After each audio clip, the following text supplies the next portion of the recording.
అదే కారులో ఆ యువతిని తీసుకువెళ్ళి చుట్టూ మనం చూడొచ్చు అడవి ప్రాంతం, అడవిలాగా ఉంది, ఎక్కడ జనసంచారం పెద్దగా లేదు. అదిగో యాక్సిడెంట్ అయ్యి దేనికో గుద్దుకొని అలా పక్కకి వెళ్ళిపోయినట్లుగా కారు కొంచెం లోపలికి వెళ్ళడాన్ని మనం గమనించవచ్చు. సో అలా అతను ప్లాన్ చేసి ఆ డ్రైవింగ్ సీట్లో పెట్టి ఆ యువతిని ఒక యాక్సిడెంట్ అయినట్లుగా చిత్రీకరించి అక్కడ పడేసి వెళ్ళిపోయాడు. వెళ్ళిపోయి చాలా హాయిగా నిద్రపోయాడు. తాను ప్రేమించి తన కోసం 600 కిలోమీటర్లు ప్రయాణం చేసి తన కుటుంబాన్ని ఒప్పించడానికి ప్రయత్నించి చివరికి వాళ్ళతో గొడవ పడ్డటువంటి ఒక మహిళను దారుణంగా కొట్టి ప్రాణాలు తీసి యాక్సిడెంట్గా చిత్రీకరించి చివరికి ప్రశాంతంగా వెళ్ళి నిద్రపోయాడు. మనం స్క్రీన్లో చూస్తున్నాం. అతనే వ్యక్తి, ఆ మానారామ్ అనే వ్యక్తి నిందితుడు, టీచర్గా పనిచేస్తున్న వ్యక్తి. మనం ముఖేష్ కుమారిని కూడా మనం చూడొచ్చు. ఈ నేపథ్యంలో పొద్దున్నే లేచాడు, కాల్ చేశాడు, ఆ యువతికి కాల్ చేసినట్లుగా నటించాడు. కాల్ కలవలేదు, ఎవరో చెప్పారు అక్కడ ఏదో యాక్సిడెంట్ అయిందని. వెంటనే తన లాయర్కి ఫోన్ చేసి నిన్న నా కోసం వచ్చిన యువతికి, నా ప్రేయస్కి యాక్సిడెంట్ అయింది, తను ఎక్కడో పడిపోయింది, అర్జెంటుగా నువ్వు పోలీసులకు ఫోన్ చేయని చెప్పి అతని ద్వారా పోలీసులకు ఫోన్ చేయించాడు. అంటే ఇతనికి ఏమీ తెలియదు, అక్కడ గొడవైంది కాబట్టి లాయర్ త్రూ వెళ్తే ఈజీ అవుతుంది కాబట్టి అనుకున్నాడేమో, అంటే అలా ప్లాన్ చేసుకున్నాడేమో. ఆ లాయర్ పోలీసులకు ఫోన్ చేశాడు, పోలీసులు వచ్చారు. తీరా అక్కడికి వెళ్ళి చూస్తే ఎక్కడో ఏదో తేడాగా ఉంది. యాక్సిడెంట్ లాగే ఉంది, కానీ ఏదో అనుమానం వస్తుంది. ఈ నేపథ్యంలో అసలు ఆ యువతి అక్కడి వరకు ఎలా వెళ్ళింది? కారు, ఆ యువతి తీసుకొచ్చినటువంటి కారే, ఆ వైట్ కారు, తన 600 కిలోమీటర్లు ఏ కారులో అయితే ప్రయాణం చేసి వచ్చిందో ఆ కారే అది. సో ఆ కారు ఏ ప్రదేశాల్లో వెళ్ళింది, అప్పుడు ఎవరెవరి నెట్వర్క్ ఆ ప్రదేశంలో లభించింది అనే వివరాలు సెర్చ్ చేశారు. అయితే అతను కూడా అదే ప్రదేశంలో ఉన్నట్లుగా గుర్తించారు పోలీసుల. తర్వాత ఆ యువతి ఎంతసేపు అక్కడ ఉందో, ఆల్మోస్ట్ అర్ధరాత్రి వరకు కూడా అతను కూడా, ఆ వ్యక్తి కూడా ఆ యువతితో ఉన్నట్లుగా గుర్తించారు. అలాగే అదే సమయంలో అతని ఫోన్ స్విచ్ ఆఫ్ చేసి ఉన్నట్లుగా కూడా గుర్తించారు. సో పోలీసులకు అనుమానం వచ్చింది, ఖచ్చితంగా ఇతనే ఏదో చేశాడు. ఒంటి మీద గాయాలు చూస్తే, యాక్సిడెంట్ జరిగినటువంటి తీరు చూస్తే రెండూ ఒకలా లేవు అని పోలీసులు గుర్తించి వాళ్ళ స్టైల్లో అతన్ని ఇంట్రాగేట్ చేశారు. అప్పుడు అసలు విషయం బయటపడింది. తనను ప్రేమించి వచ్చిన మహిళను తానే దారుణంగా హత్య చేశానని ఆ వ్యక్తి ఒప్పుకున్నాడు. ఎందుకు అంటే కారణం తెలియదు. కేవలం తనకు చెప్పా పెట్టకుండా తన ఇంటి దగ్గరికి వచ్చి పెళ్లి చేసుకోమని అడిగినందుకే తాను కోపంలో ఇలా చేశానంటూ చెప్పినట్లుగా తెలుస్తోంది. అలా అడిగినందుకు ఒక మహిళను, తను ప్రేమించిన మహిళను రాడ్తో కొట్టి, దారుణంగా కొట్టి ప్రాణాలు తీశాడు ఆ వ్యక్తి. సో పోలీసులు ఇప్పుడు ఈ కేసుకు సంబంధించి ఇంకా విచారణ చేస్తున్నారు, ఇంకా డీటెయిల్స్ తెలుసుకునే ప్రయత్నం చేస్తున్నారు. ఇప్పుడు ఈ వార్త సంచలనంగా మారింది. ప్రియుడి కోసం అన్ని రోజులు, సుమారుగా సంవత్సర కాలం వెయిట్ చేసి 600 కిలోమీటర్లు ప్రయాణం చేసి వెళ్ళిన ఒక మహిళ సింగిల్గా వెళ్ళింది. ఏదో పబ్లిక్ ట్రాన్స్పోర్టేషన్లో కాదు, ఒక బస్సులోనో ట్రైన్లోనో కాదు వెళ్ళింది.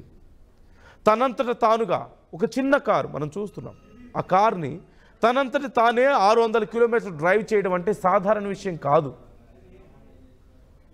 అంత లాంగ్ డ్రైవ్స్కి ఆ కార్ సపోర్ట్ చేసే పరిస్థితి కనిపించడం లేదు, కానీ స్టిల్ తను రిస్క్ తీసుకుంది.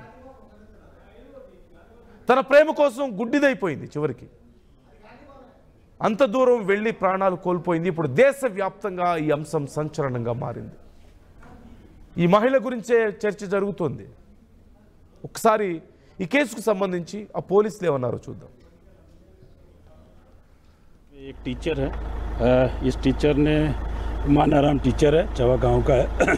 उसने एक अपने जो महिला मित्र है मुकेश कुमारी, जो चिड़ावा झुंझुनू जिले की है, उसकी हत्या कर दी। हमें तुरंत जैसे सूचना हमें मिलने पर SHO एडिशनल SP साहब में FSL टीम भी आए, मौका मुआयने किया, डॉग भी लाए।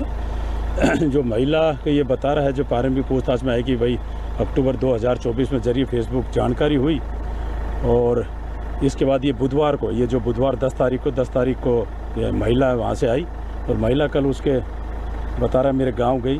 तो इसने जो ये मानाराम जो टीचर है, इसका पहले पत्नी से डायवर्स चल रहा, पत्नी नहीं रहती है, तो इसने इसमें घर में बुला के और इसमें जो इसकी हत्या कर दी। एक जो गाड़ी जो उसी की जो लड़की की है, उसी गाड़ी में उसकी बॉडी है। तो हम एफएसएल पूरा परीक्षण करके मौका मुआयना डॉग से कर रहे हैं और रिपोर्ट प्राप्त करके अग्रिम कार्रवाई की जाए। इस పోలీసులు చెప్తున్న వివరాలు కూడా అవే. ఆ మహిళ ఏ కారులో వచ్చిందో అదే కారులో మళ్ళీ ఆ మహిళను తీసుకువెళ్ళి మాట్లాడడానికి కోసం అని తీసుకువెళ్ళి దారుణంగా హత్య చేశాడు అంటూ పోలీసులు కన్ఫర్మ్ చేశారు. ఇంకా డీటెయిల్స్ ప్రాపర్ ఎవిడెన్స్ దీనికి సంబంధించి గ్యాదర్ చేస్తున్నారు. అంటే అతను ఒప్పుకున్నాడు, కన్ఫెస్ చేశాడు, కానీ ఎవిడెన్స్ కూడా గ్యాదర్ చేయాల్సిన అవసరం బాధ్యత పోలీసుల మీద ఉంటుంది కాబట్టి ఆ వర్క్ జరుగుతున్నట్లుగా తెలుస్తోంది. కానీ ప్రియుడి కోసం అంత పరితపించినటువంటి ఆ మహిళ చివరికి ప్రాణాలు పోగొట్టుకోవడం, ప్రేమ కోసం ప్రాణాలు పోగొట్టుకునేటువంటి ఆ మహిళ ఉదంతం ఇప్పుడు చర్చనీయాంశంగా మారింది. సో ఈ ఘటన మీద మీ అభిప్రాయాలు ఎలా ఉన్నాయి? భర్తతో విడాకుల తర్వాత ఎవరో ఒక వ్యక్తితో ప్రేమలో పడి చివరికి ప్రాణాలు కోల్పోయినటువంటి ఆ మహిళ ఉదంతం మీకు ఎలా అనిపిస్తుంది? ఇవాళ రేపు ఇన్స్టాగ్రామ్ లేదంటే సోషల్ మీడియా ప్రేమలు ఎక్కువగా ఇలాంటి ట్రాజడీస్కే దారి తీస్తున్నాయనేది మనం చూస్తున్నాం. సో మీరు ఎలా చూస్తున్నారు?